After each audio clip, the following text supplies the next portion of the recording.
Shalom, Bapak Ibu Jemaat yang dikasihi Tuhan Yesus Kristus. Sebelum kita mendengarkan renungan firman Tuhan hari ini, marilah kita berdoa sejenak. Kita berdoa. Kasih karunia dan damai sejahtera menyertai kamu sekalian yang dari Allah Bapa dan dari anaknya Tuhan Yesus Kristus. Amin. Jemaat yang dikasihi Tuhan Yesus, marilah kita mendengarkan firman Tuhan yang menjadi renungan kita di hari ini, yang tertulis dalam Amsal pasal yang ke-24 ayat 11 hingga ayat yang ke-12. Beginilah firman Tuhan. Bebaskan mereka yang diangkut untuk dibunuh, selamatkan orang yang terhuyung-huyung menuju tempat pemancingan. Kalau engkau berkata, sungguh kami tidak tahu hal itu, apakah dia yang menguji hati tidak tahu yang sebenarnya? Apakah dia yang menjaga jiwamu tidak mengetahuinya dan membalas manusia menurut perbuatannya? Demikian pembacaan firman Tuhan. Bapak Ibu Jemaat yang dikasihi Tuhan Yesus Kristus, dalam hidup ini kita sering melihat ketidakadilan yang terjadi, yang berujung kepada penindasan dalam kehidupan orang-orang miskin, kehidupan orang-orang yang lemah, orang-orang yang tertindas, orang yang tidak berdaya. Mari kita lihat respon kita melihat ketidakadilan. Ada beberapa hal, beberapa tipe orang. Yang pertama, orang-orang apatis, orang-orang yang tidak mau tahu, yang tidak peduli dengan keadaan tersebut. Yang penting dia mengerjakan bagiannya, dia memilih hidupnya, dan dia ingin makmur sendiri di dalam hidupnya. Inilah orang apatis. Yang kedua, orang yang turut prihatin namun tidak mampu berbuat apa-apa. Ada orang-orang yang seperti ini. Dia bersedih melihat ketidakadilan, penindasan dalam kehidupannya, tapi dia hanya sebatas prihatin tanpa berbuat sesuatu apapun. Yang terakhir, orang-orang yang peduli, orang-orang yang mampu mendoakan, orang-orang yang mampu berbuat, dan orang-orang yang mampu memakai seruan melalui dirinya kepada orang-orang di sekitarnya. Yang mau peduli, inilah yang diharapkan dari diri kita.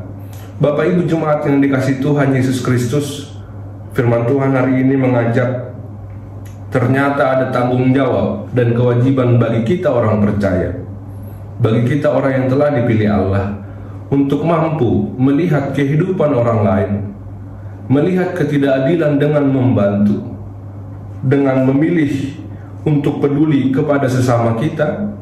Itu adalah kewajiban orang-orang yang percaya. Lalu selanjutnya firman Tuhan mengajarkan kita bahwa Allah melihat hati kita, bahwa Allah melihat isi hati kita, menguji hati kita. Tidak ada yang bisa disembunyikan dari Allah.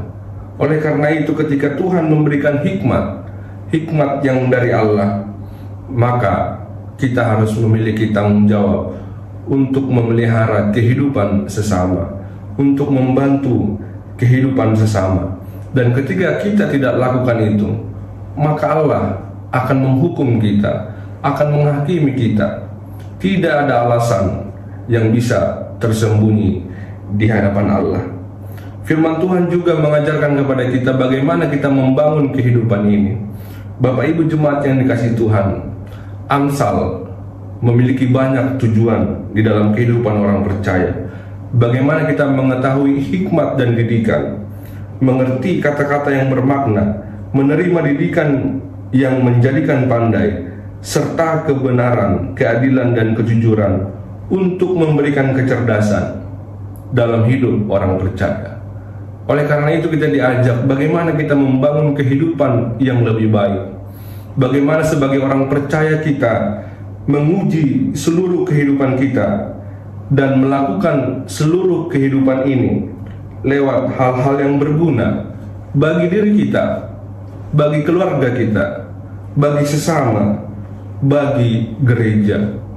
Bagaimana kita diajak untuk membangun kehidupan ini memakai hikmat yang dari Allah, bukan hikmat dari dunia.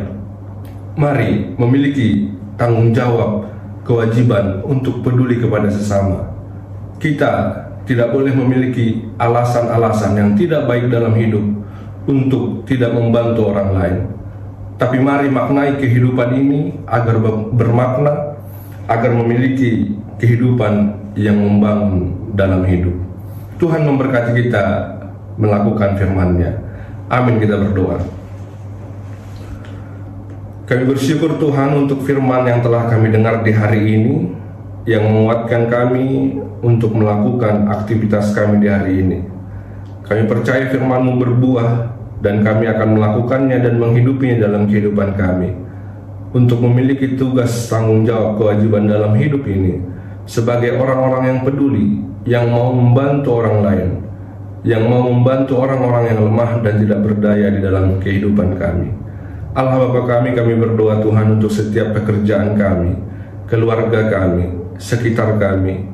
Kami akan melakukan aktivitas kami. Engkau yang memberkati pekerjaan kami, yang menyertai kami dalam setiap aktivitas kami di hari ini.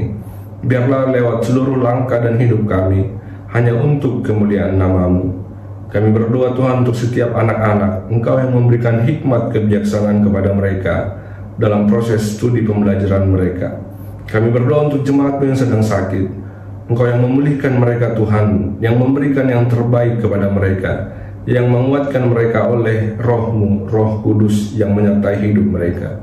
Untuk jemaat-Mu yang sedang dalam pergumulan dan penderitaan, Engkau yang menguatkan mereka Tuhan. Kasihani mereka Bapa untuk tetap kuat menjalani setiap penderitaan, bahkan sukacita, untuk mengucap syukur dalam kehidupan mereka.